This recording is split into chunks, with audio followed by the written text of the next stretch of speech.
On the map of the Middle East, Saudi Arabia looks like a giant. The largest country on the Arabian Peninsula, ringed by deserts and seas, with wealth that for decades rested on oil.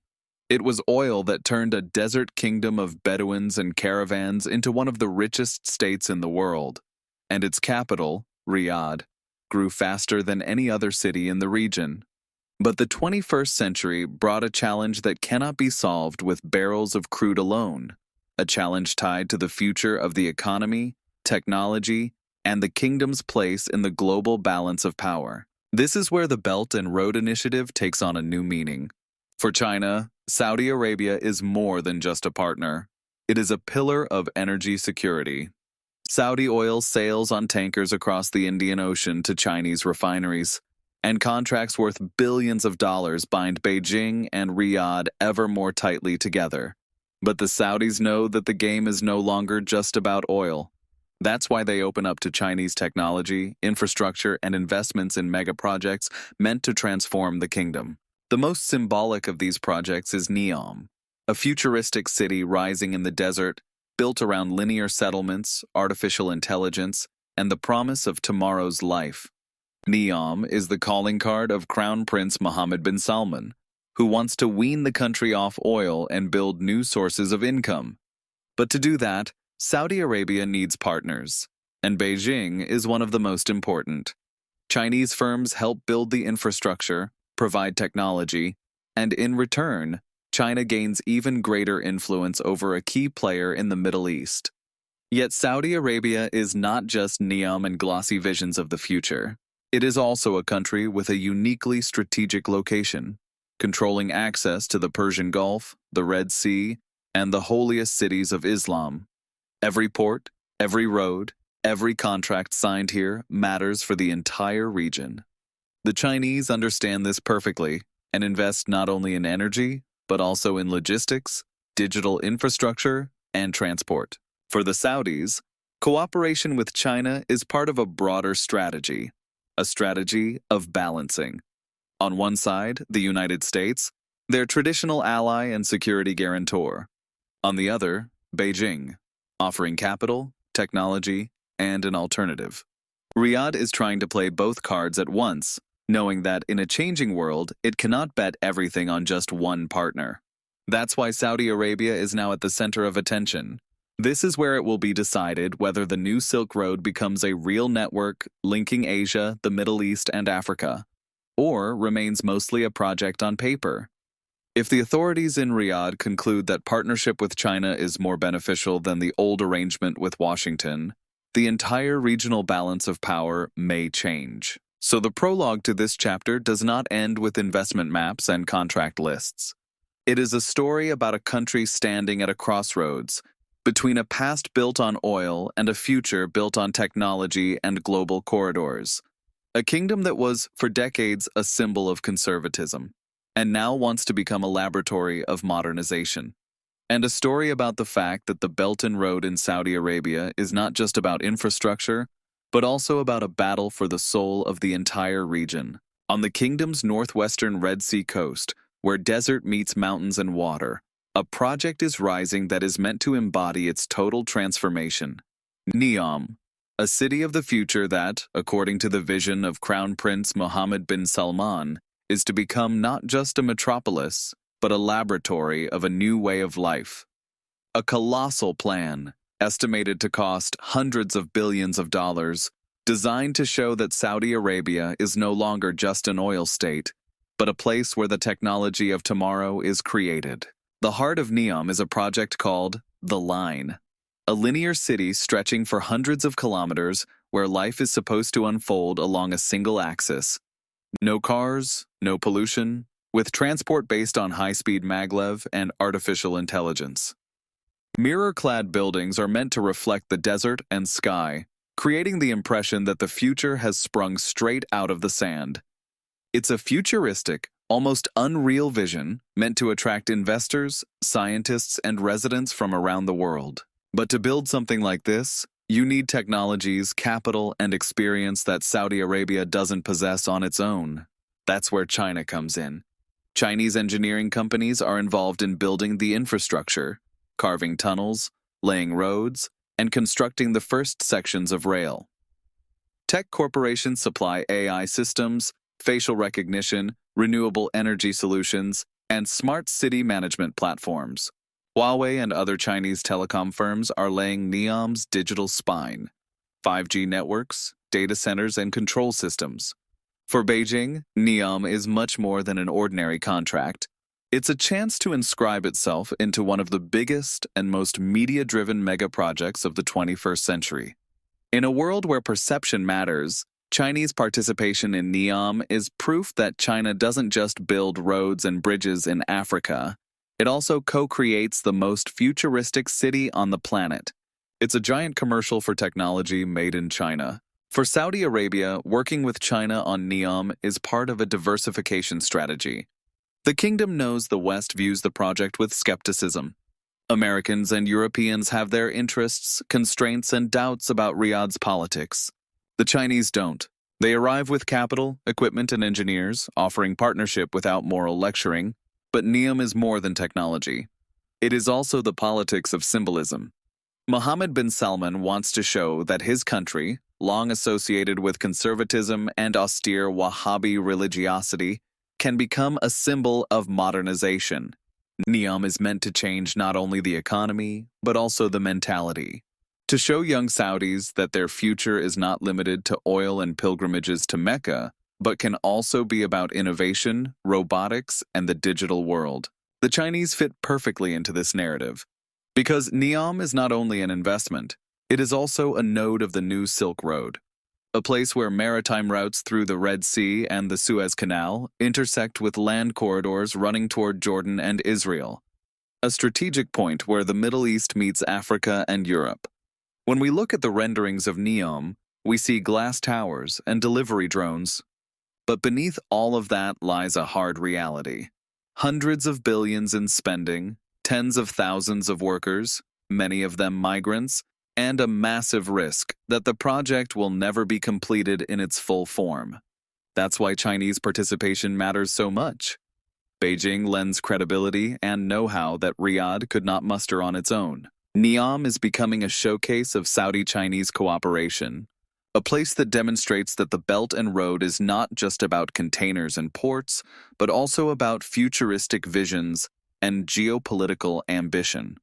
An experiment whose outcome will determine whether Saudi Arabia truly becomes a leader of transformation in the Arab world, or remains a symbol of dreams too big to realize. For China, NEOM proves that it can enter even the toughest markets and secure a seat at the table where the region's future is shaped. For Saudi Arabia, it's a chance to turn desert into a laboratory for tomorrow. For decades, Saudi Arabia has been synonymous with oil, a country where black gold became the foundation of the state, its religious establishment, and its politics. Oil made Saudis one of the wealthiest nations on earth, built Riyadh, Jeddah, and Dhahran, and helped the House of Saud hold on to power. But oil is also a bond that ties the kingdom to China more strongly than ever before. China is the world's largest oil importer. It needs fuel to keep its industry running, power millions of factories, and provide energy for over 1 billion people. Saudi Arabia supplies that oil at a scale no other exporter can match. In 2022, the Saudis became China's largest crude supplier, overtaking even Russia. Tankers laden with oil leave Ras Tanura and Jubail, pass through the Strait of Hormuz, cross the Indian Ocean, and dock at refineries in Qingdao, Ningbo, Shanghai.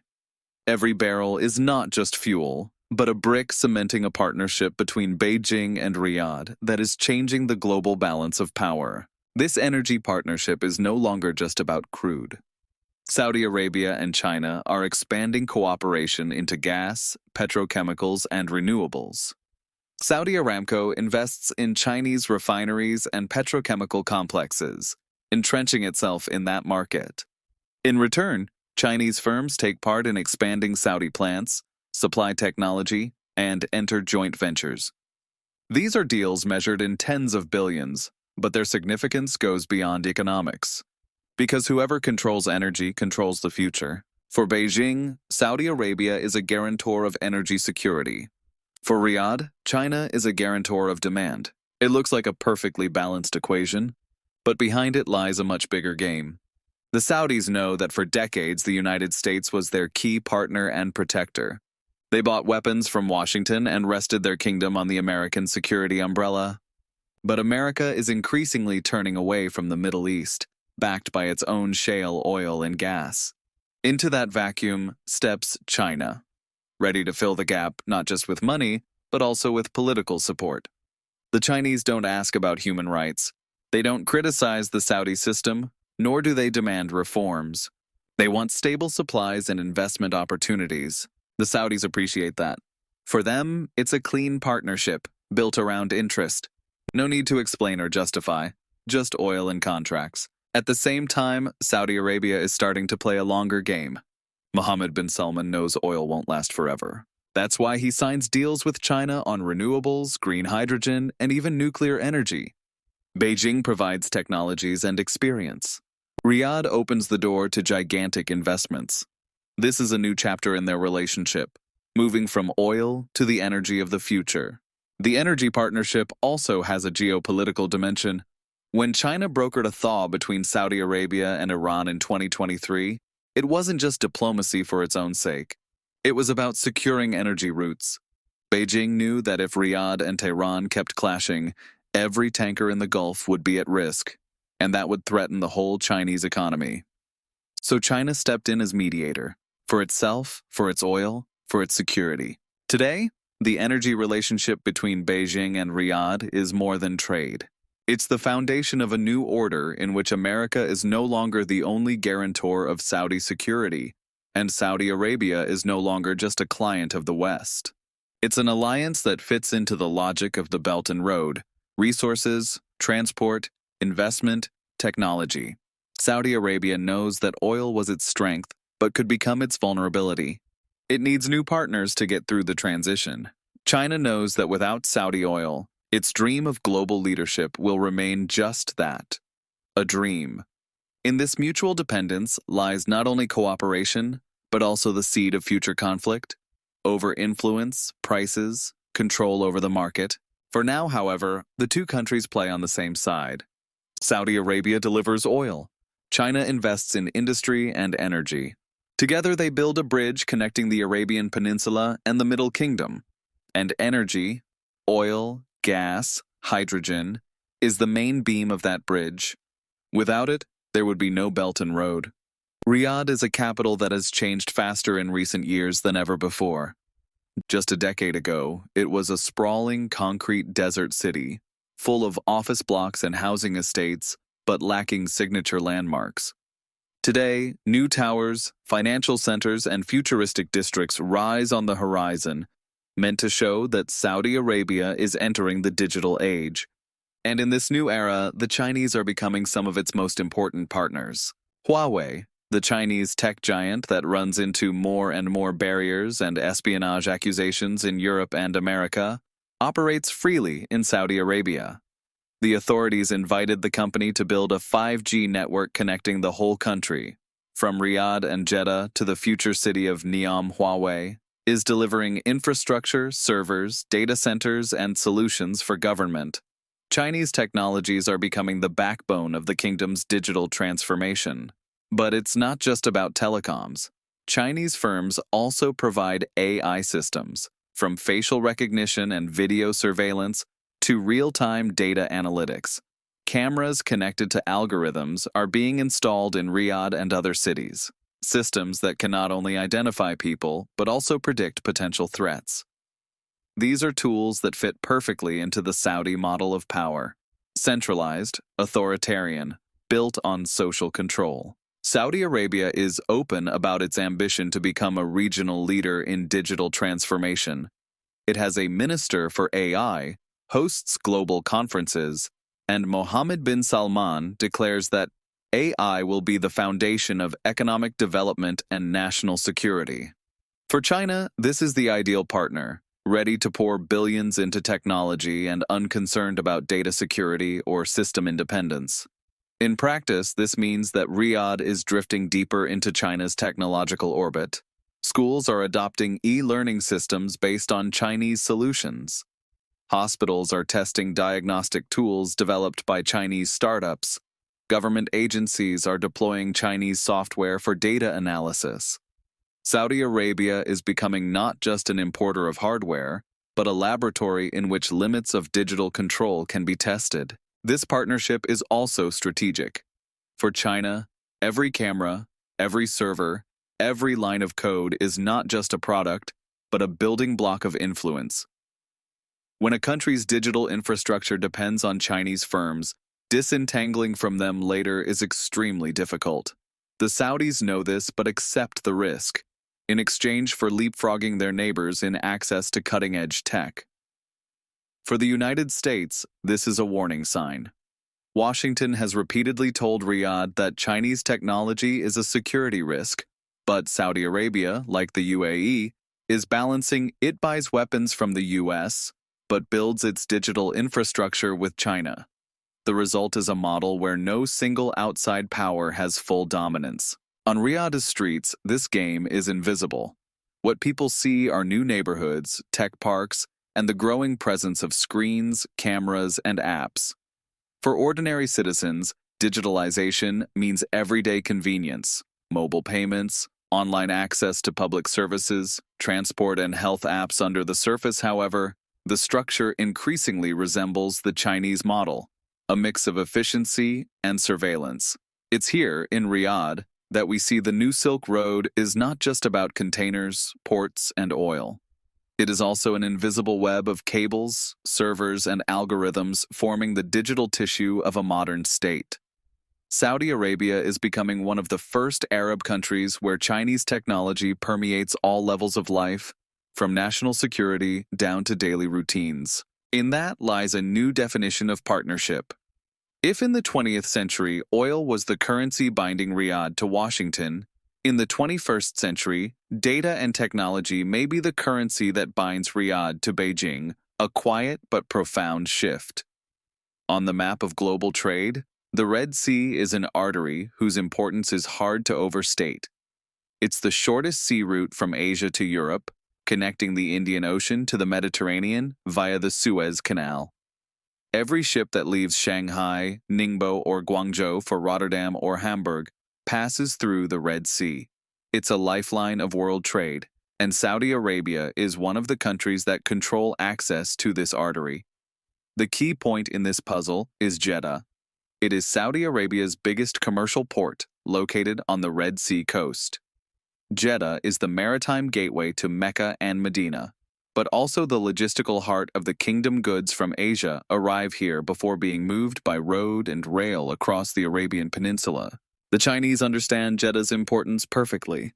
Under the Belt and Road Initiative, they have invested in modernizing the port, expanding terminals, and digitizing logistics.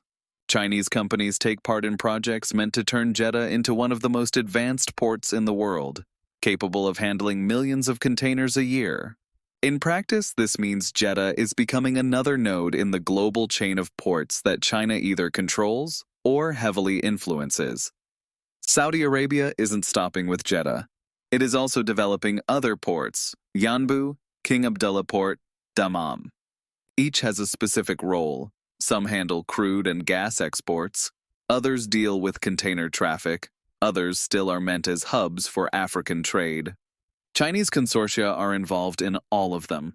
For Beijing, this is a guarantee that even if tensions flare up elsewhere, for example in the Gulf, there will always be an alternative route via the Red Sea. Ports are not just concrete and cranes, they are politics. Every investment in a terminal, every upgrade of a quay is a step toward dependence. If logistics systems, cranes, and storage facilities are Chinese, you cannot fully operate them without China. Saudi Arabia knows this but also sees an opportunity.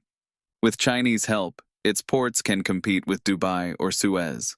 The kingdom wants goods from Asia to end their journey not in the Emirates, but in Saudi Arabia.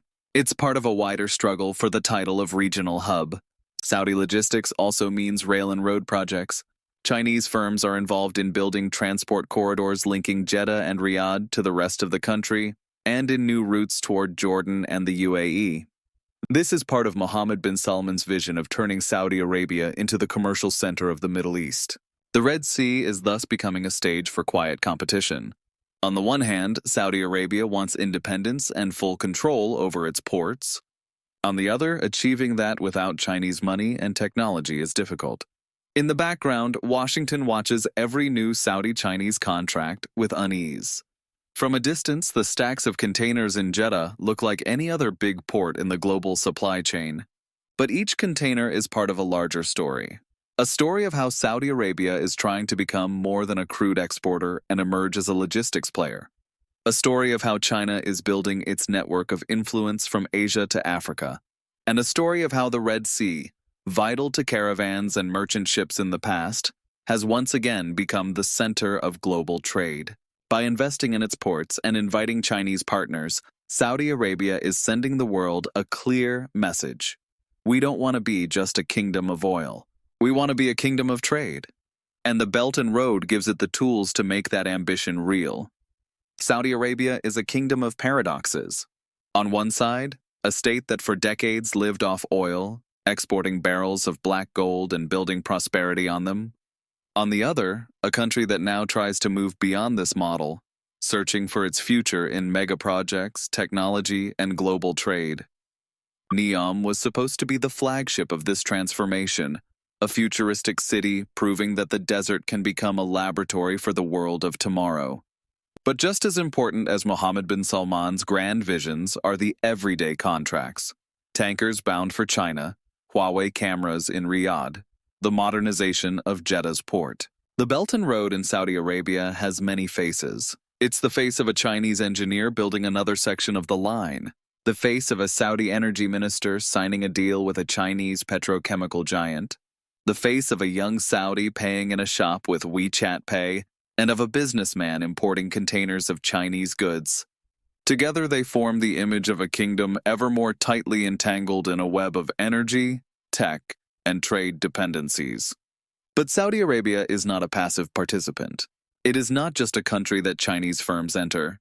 It is also a state trying to use the Belt and Road for its own purposes. Riyadh wants to be the Middle East's center, an energy hub, logistics hub, and tech hub.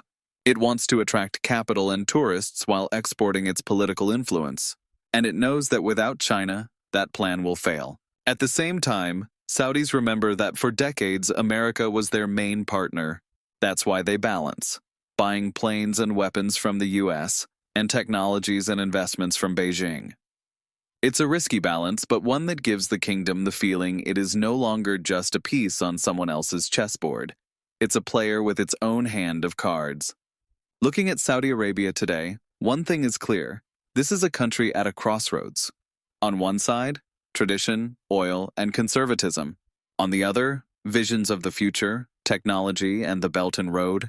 The kingdom is trying to reconcile these worlds, knowing its choices will affect not only the Middle East, but the entire global power structure. Because if the Belt and Road in Saudi Arabia succeeds, if NEOM is actually built, if ports and refineries are fully integrated into Beijing's global network, it will change more than just the map of the region.